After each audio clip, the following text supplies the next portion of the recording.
আসসালামু আলাইকুম প্রিয় ফুটবল ফ্যান্স। খুব একটা বেশি দীর্ঘায়িত আলোচনা আজকে করতে চাচ্ছি না, কারণ এমন একটা ম্যাচ দেখার একটা অন্য রকমের ক্লান্তি ভাব আছে।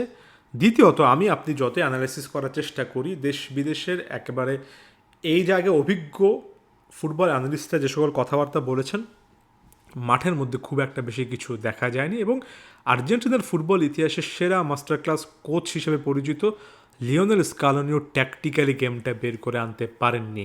স্কালোনির ট্যাকটিক্স আর্জেন্টিনার পক্ষে আসেনি।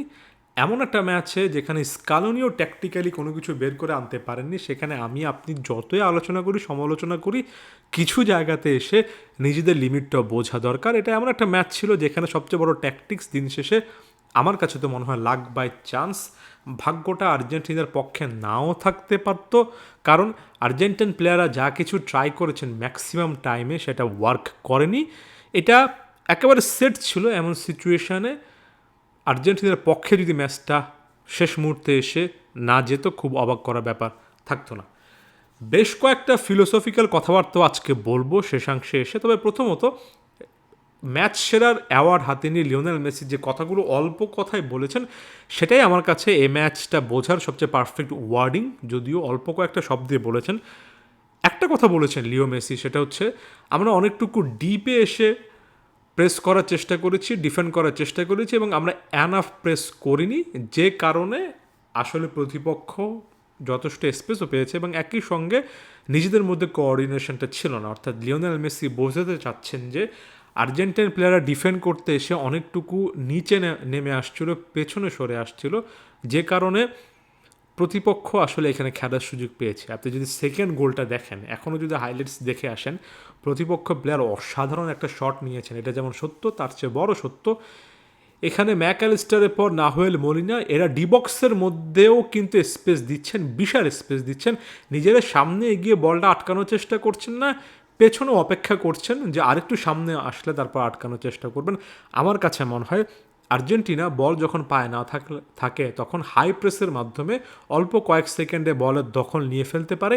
এ ম্যাচে সেটা ট্রাই না করে কেন তারা পেছনে সরে এসে ডিফেন্ড করার চেষ্টা করেছে সেটা আমি বুঝিনি, এবং চেষ্টা করলেও সেটা কিন্তু সবসময় কাজ করেনি। মাঝে মধ্যে দুই উইং ছেড়ে ফুলব্যাকরা উপরে উঠে এসেছেন এবং সেখানে পকেট অফ স্পেস বড় বড় মতো ফেলে গিয়েছেন। অর্থাৎ একদিক থেকে অনেকটুকু ডিপে এসে, অতিরিক্ত ডিপে এসে ডিফেন্ড করার টেন্ডেন্সি, এবং একই সঙ্গে সেটার একেবারে 180 ডিগ্রি উল্টো পথে গিয়ে স্পেস রেখে আসা, ব্যাকট্র্যাক না করা, দুটোই আমি দেখেছি।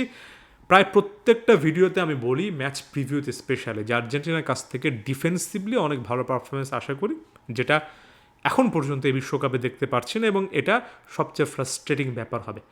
Nothing should be taken away from Vozinha, যা কিছু করে দেখিয়েছেন এই গোলকিপার, যিনি এই বিশ্বকাপের মেজর হাইলাইটিং একটা পয়েন্ট হয়ে গেলেন, বা এ দলটা যতটা জিল নিয়ে খেলেছে, যতটা তার স্ট্রাকচার মেনটেন করেছে। আমি এর আগের ভিডিওতে বলেছি, এটা কেভ ভার্দের মতো একটা দলের বিপক্ষে অনেকটা ডু অর ডাই ম্যাচ, তাদের হারানোর কিছু নেই। তাদেরকে ব্যাখ্যা করতে গেলে আপনি ফুটবলীয় ব্যাপারগুলোকে একপাশে সরিয়ে রেখে মনস্তাত্ত্বিক ব্যাপার, নিজেদেরকে প্রমাণ করার একটা অন্য রকমের তাগিদ নিয়ে বেশি কথাবার্তা বলতে হবে, যেটা তারা আরও একবার এখানে দেখিয়েছে। Simply hats off to Vozinha, hats off to this team. তারা সত্যিকার অর্থে একটা একেবারে বিশাল রকমের সাধুবাদ এখানে ডিজার্ভ করে, ডিজার্ভিং একটা টিম। বড় বড় টিমের বিপক্ষে ভালো খেলাটা ফ্লুক না, তারা আসলে এমন টাইপের একটা পারফরমেন্স ডিজার্ভই করে। আমি আরও একবার আর্জেন্টিনা প্রসঙ্গে চলে আসি। লিওনেল মেসির ফার্স্ট গোলটার ক্ষেত্রে টাচটা অসাধারণ ছিল, ফিনিশিংটা অসাধারণ ছিল। লিচা ডিপ থেকে একটা বল বাড়িয়েছেন। লিও মেসির পাশাপাশি এই ম্যাচে আর্জেন্টিনার সেরা পারফর্মার ছিলেন, একটা গোল পরবর্তীতে করেছেন। ক্রিস্টিয়ান রোমেরো শেষের দিকে এসে গোলটা করেছেন, এমি মার্টিনের শেষের দিকে এসে গুরুত্বপূর্ণ মোমেন্টে সেভ করেছেন। আমি অল্প কয়েক সেন্টেন্সে বলে ফেলতে পারলাম আর্জেন্টিনার পারফর্মার, বাকি কোনো পারফর্মারদেরকে দেখে মনেও হয়নি যে একই একাদশে এ ম্যাচে মেসি, লিচা খেলছেন, ক্রিস্টিয়ান রোমেরোরা খেলছেন এবং বাকিরা খেলছেন। মিডফিল্ডে আর্জেন্টাইন প্লেয়ারদের মধ্যে সেকেন্ড বল উইন করা, বলটা লুজ করার পরে হাই প্রেস করে সেটা সাথে সাথে রিগেইন করার কোনো রকমের অ্যাটিটিউড দেখা যায়নি। আর্জেন্টিনার ফুটবল নিয়ে কনফ্লিক্টিং জায়গাটা এখানে হয়ে যায়। আপনি এ মোমেন্টে এসে ফুটবল ফ্ল্যাগের কমেন্ট বক্সে বা যে কোনো জায়গায় বলতে পারেন আর্জেন্টিনার কাছে উইঙ্গার নেই, আর্জেন্টিনায় স্লো ফুটবল খেলে, স্পিডে কেন খেলা না। ভাই, এটা আমার কাছে মনে হয় যে যে মাত্র ফুটবল খেলা দেখা শুরু করেছে, কাউকে ছোট করছি না, একেবারে ছোট একটা বাচ্চাও বলতে পারবে যে আর্জেন্টাইন খেলা দেখলে খুব বেশি স্পিডি মনে হয় না। আপনি চাইলেও স্টাইলটা চেঞ্জ করতে পারবেন না, আপনি আইদার এ স্টাইলের ফ্যান অথবা ফ্যান না।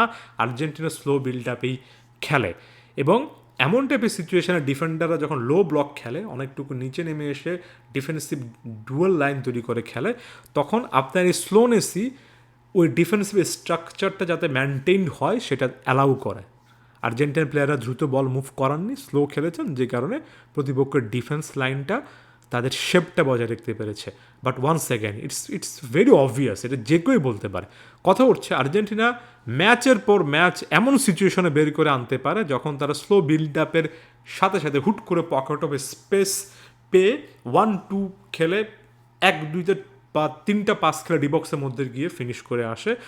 So slow build up, slow build up, slow build up, and then pass number 1-2-3 boom goal.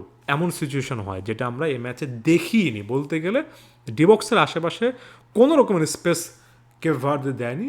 1 second hats off to them. তার চেয়ে বড় ইম্পর্টেন্টলি আর্জেন্টাইন প্লেয়াররা সেই ইন্টেন্টটা দেখাননি। লাউতারো মার্টিনেস যদি প্রেসই না করবেন, তাহলে বলে যেহেতু শট নেওয়ার কোনো সুযোগ পাচ্ছেন না, তাহলে তার থাকারটা কী দরকার সেটা নিয়ে আপনি প্রশ্ন করতে পারেন। কারণ আপনি যখন বল পাচ্ছেন না, তখন আপনার একটা জিনিসই করার বাকি আছে, সেটা হচ্ছে প্রেস করা। আপনি প্রেস করছেন না। মিডফিল্ডে ম্যাকঅ্যালিস্টার, এনজো ফার্নান্দেস বরাবরের মতো আরও একটা এনার্জেটিক ম্যাচ কাটিয়েছেন বলা চলে। বাট ম্যাকঅ্যালিস্টার বলটা যদি রিগেন করে খেলার টেম্পোটা একটু স্লো করতে চান, আমার তাতে কোনো সমস্যা নেই। ওয়ান সেকেন্ড আর্জেন্টিনা ক্লাসিক্যাল উদাহরণ। বাট এরপরে পাসটা কোথায় আসবে?